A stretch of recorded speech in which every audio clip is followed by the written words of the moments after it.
ladies and gentlemen. It is getting late tonight on a Saturday night, and we've had a lot of stuff going on this past week, and which is why I decided I wanted to go ahead and get this recorded, and so I can get it prepped and out to you guys as quick as I can. What's been happening around the world? Well, most of you have probably been able to see and hear what is the biggest target in the Israel-Iran conflict. What warnings has U.S. President given this week, and what do we expect to happen now? What will the U.S. do in this conflict? Just as I was going to record this, the U.S. President announced some major activity. I'll tell you almost immediately below. Who is getting involved? What can we expect from them? Let me give you a rundown with my video for this week. It is June 21st, 2025. Much of the news cycle has circled around the Israeli-Iran conflict. Israel has been doing a spectacular job of destroying Iran's air defense and much of their military. Now, I say much of their military. Actually, it's certain parts of their military. They've targeted like I said, the air defense, the leadership, and their nuclear capabilities. Israel claims to have struck all the nuclear sites and destroyed half of Iran's ballistic missile launchers. The U.S. president now says that we have complete and total control of the skies over Iran, which is good. These are events that have occurred this past week. The primary target of the Iranian regime has been the Iranian Revolutionary Guard. They're the people. They are they're the core group protecting the mullahs in Iran. Best trained, best equipped, best prepared, and Israel is taking them out. This week, they had to appoint another Revolutionary Guard commander because his two predecessors had been killed. Now, Iran's retaliation included striking hospital and civilian housing, which we've got lots of picture of what's going on there. And I quote from article. This is from the Times, I believe it's from the Times of Israel. This says, Iran fired a barrage of some 30 ballistic missiles early Tuesday, scoring a direct hit on Israel's main southern hospital, I hope I get this name correctly, the Soroka Medical Center, and the two other impacts in the central cities of Holon and Ramat Gan that wounded dozens of people, including 6 seriously in serious condition. Earlier this week, the United States moved aircraft, naval ships, including aircraft carriers and personnel, into Europe. It is interesting that while they were moving from the United States, many troops in Doha, Qatar, were being moved out to bases further away from Iran. Doha is just over the Red Sea from Iran and housed a huge number of troops. It also had very nice facilities, including a pool when I was there. Also this week, the G7 countries were meeting in Canada. The U.S. president departed early and requested a meeting of the National Security Council. Rumors were that he is making more decisions about supporting the conflict. Other rumors, or hopes, are that the U.S. involvement in the conflict remains as a support to the Israeli effort. Yet other rumors are that the goal is regime change. Some worry that a worse regime could take over. I seriously doubt any regime could be much worse. But even if it is possible, we would likely be back to where we are today very quickly and watching as a new regime takes over Iran, or what is left of it. The deeper concerns are who else could get involved and how. The U.S. president met with the Pakistani foreign minister, likely to get a read on Pakistan's position and probably to deliver a message to remain neutral or suffer consequences. The real concern is if China and Russia decide to get involved. Recently, the Russian president had an unscheduled press meeting, and he looked rather relaxed. It gave speculation a feeling that he knows something else is about to happen. Hopefully, it does not involve Russia backing Iran militarily. Their support of each other does not seem to be an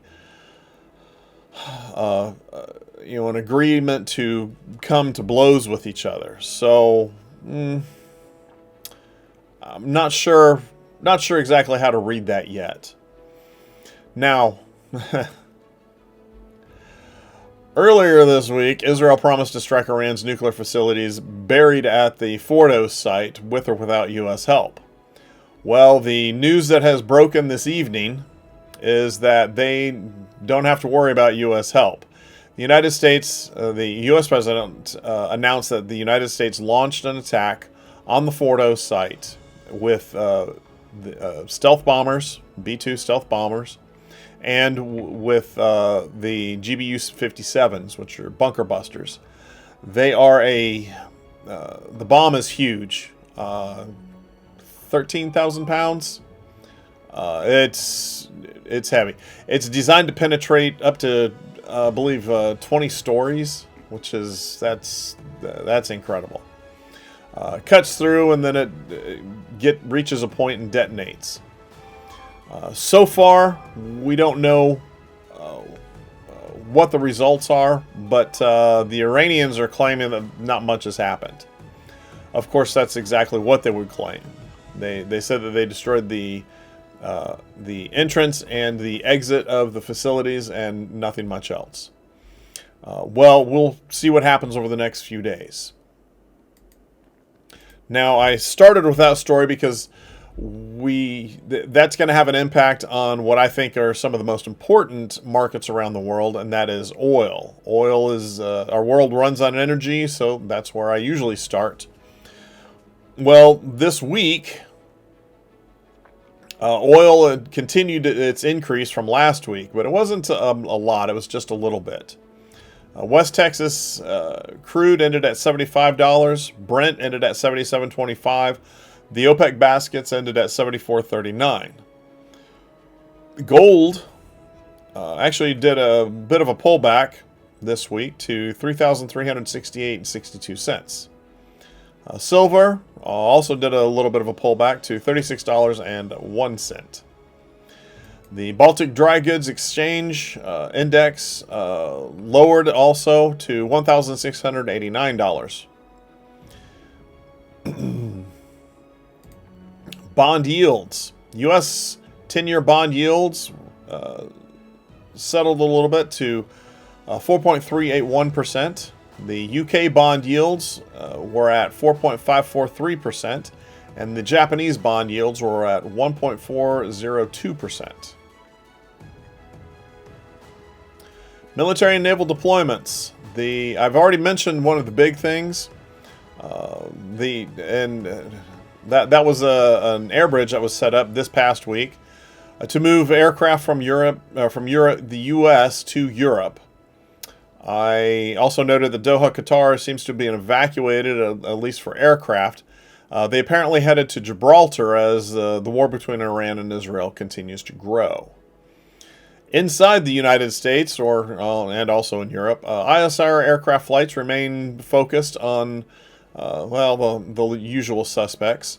The southern U.S. border and northern Mexico get plenty of ISR flights. The western mountains, but our borders, our oceans on either side, and in the Gulf of Mexico, or America if you like, are getting extra scrutiny from ISR platforms. It was also noted this week that 6 B-2s took off and went to Guam. Now, in the Navy, of the 292 ships, which is interesting because we're down one for the week, there are 98 deployed and 65 underway. USS George Washington departed Yokosuka, Japan, and started operating in the Philippine Sea. The USS America arrived in Sydney, Australia, I guess to protect all the Aussies down there. The Carl Vinson continues to operate in the Arabian Sea. The Abraham Lincoln, last I heard, was in San Diego, but I'm not sure that's actually completely true. The Truman continues to take some well-needed rest at Norfolk, Virginia. The Nimitz transitioned the Straits of Malacca, headed for the Indian Ocean and likely towards the Red Sea. The Ronald Reagan, again, is away from its port in Bremerton, Washington. The Tripoli departed Pearl Harbor. Not sure exactly where it's headed, but it's out in the ocean again. The Wasp was in Norfolk, Virginia, last we heard. Iwo Jima was also in Norfolk, Virginia. The Gerald R. Ford was away from Norfolk, Virginia, and the H.W. Bush departed Norfolk, Virginia. I believe the Bush, or was the Ford, that is headed to the Middle East, or to the Mediterranean. European markets this week. DAX was at 23,350.55. FTSE ended the week at 8,774.65. The CAC 40 ended the week at 6,589.66. The IBEX ended the week at 13,850.30. A security review has been launched across the UK military bases. I find this one a little funny, but after pro-Palestinian activists broke into RAF Brize Norton and sprayed two military planes with red paint. These were RAF Voyager aircraft, which is a military version of the Airbus A330-243. They've converted for military use and are used to refuel aircraft mid-air. This reminds me of anti-American activist Lindis Percy, who frequently harassed U.S. forces, even in her 60s. She was able to scale razor wire topped fences and once stole the U.S. flag from RAF Croton. The security commander, the captain, was very pleased. Croton has a very small contingent there. It's a communications-based. Now, in Ukraine, at least 15 people were killed and nearly 100 more injured this past week as Russia launched one of its largest attacks on the Ukrainian capital in recent months. This was in the early hours of Tuesday, so what day was that? Would have been the 17th. This is a coordinated attack, a barrage of drones, ballistic missiles, and cruise missiles. Over in Asia, the Nikkei ended the week at 38,403.23. The SSE index ended the week at 3,359.90. The Hang Seng index ended at 25,530.48. The BSE Sensex ended at 82,408.17. And the Nifty 50 ended at 25,112.40. It's been noted that by... who is this? It was Breaking Defense. Actually, it's a Stockholm International Peace Research Institute, SIPRI, that China has boosted its nuclear arsenal by 100 weapons in just 1 year, going from an estimated 500 to over 600 warheads in 2025. This is according to new data from the Stockholm International Peace Research Institute. Guys, I hate to tell you this, but China did not... they sat at, I think, 400 or 500 nuclear missiles for 30 years. 600 warheads doesn't sound quite right. They've probably got a bunch socked away somewhere.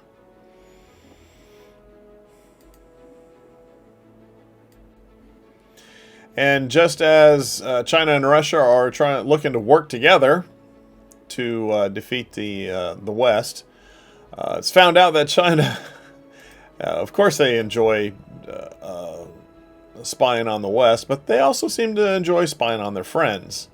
And it was discovered that China has been hacking Russia for some time, seeking what is it? Seeking war secrets. Over in Taiwan, the Taichung branch of the High Prosecutor's Office indicted two Republic of China Air Force Academy colonel, and a lieutenant colonel. One was with the academy, the other one was the 3rd Tactical Fighter Wing. They apparently had met with Chinese officials, and their loyalty is questioned at the moment. In the Middle East, it seems that navigation signals are being disrupted for 900 vessels. This is along the Strait of Hormuz at the Persian Gulf.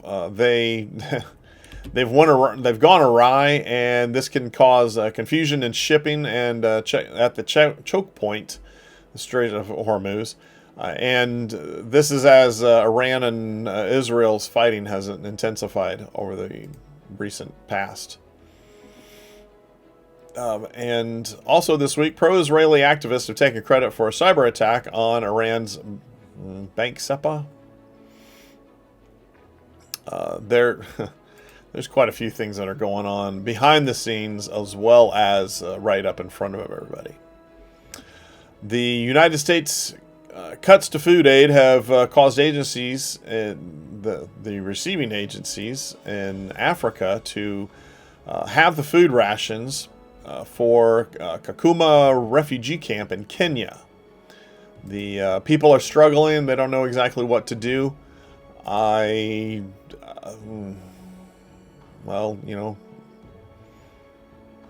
Be nice if some people can step up. I know that there are plenty of people out there that have the means and the resources to get up and help people. Now, mind you, the refugee camp does have 300,000 people. So there's, food is the beginning, but there are a lot of other things that need to happen along the way. This past week, 500 Christians came under attack in a town of Yelawata. I hope I'm pronouncing that correctly. Please don't be upset at me. And this was overnight on June 13th, which actually was last week, wasn't it? Yeah, last Friday. Militants of the Fulani attacked from multiple sides. These Christians have been fleeing persecution previously, and so then this group tracked them down. I believe it was 200 people were killed in this attack. This past week, on the 19th, so just a couple days ago, there was an attack. It's in the town of, again, I hope I don't mess up this pronunciation, but Benabangao. A horde of several hundred mercenaries and were in 8 vehicles and more than 200 motorbikes. And they attacked, killing 34 soldiers and wounded 14 others. This came in the country of Niger. The attack on the Christians came in Nigeria. So down in the Americas, the Dow Jones average ended the week at 42,206.82. S&P ended the week at 5,967.84. The NASDAQ ended at 19,447.41. I also have some new economic data that I want to share with you. And this is from the Bureau of Labor Statistics. Over the past 3 months, the unemployment rate has remained steady. The unemployment requests for unemployment assistance have they fluctuated between 120 and 147, which is actually down, as you can tell, from December, more than cut in half, almost. For April, it's about half, and I guess for May also. Average hourly earnings has risen slightly. And the Consumer Price Index, thank goodness it went down in March. Went up a little bit in April, but it's been holding fairly steady, and fortunately it's just zero point 0.1 for May. Now, if you want to see where the economy is going, you can also watch the producer price index, and thank goodness that the producer price index has come down quite a bit. For March and April, it was actually negative. For May, it was up slightly. The U.S. administration on Wednesday imposed economic sanctions on 5 high-ranking members of Mexico's powerful Jalisco New Generation cartel for the drug trafficking, and they also cited the involvement in killings.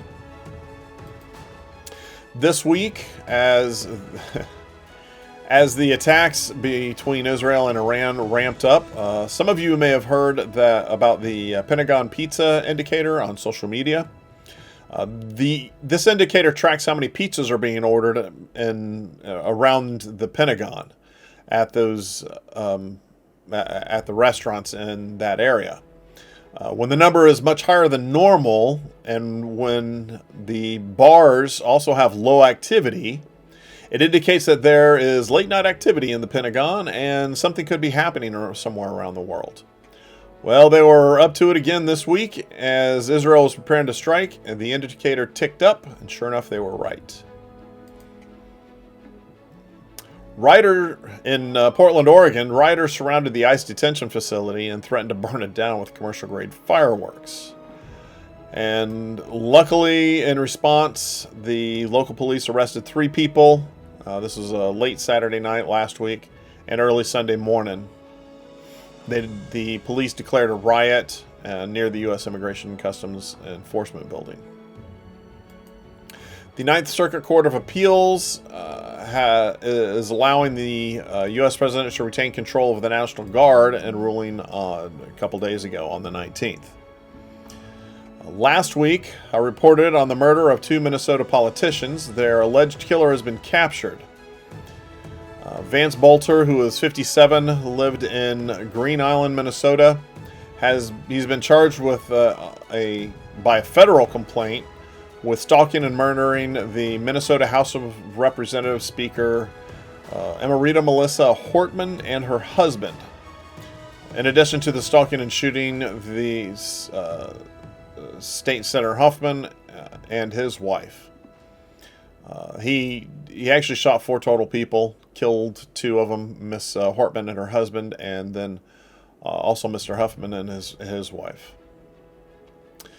The SoftBank founder Masayoshi Son is pitching a $1 trillion AI and robotics hub in Arizona. This week it was revealed that the Chinese Communist Party actually worked to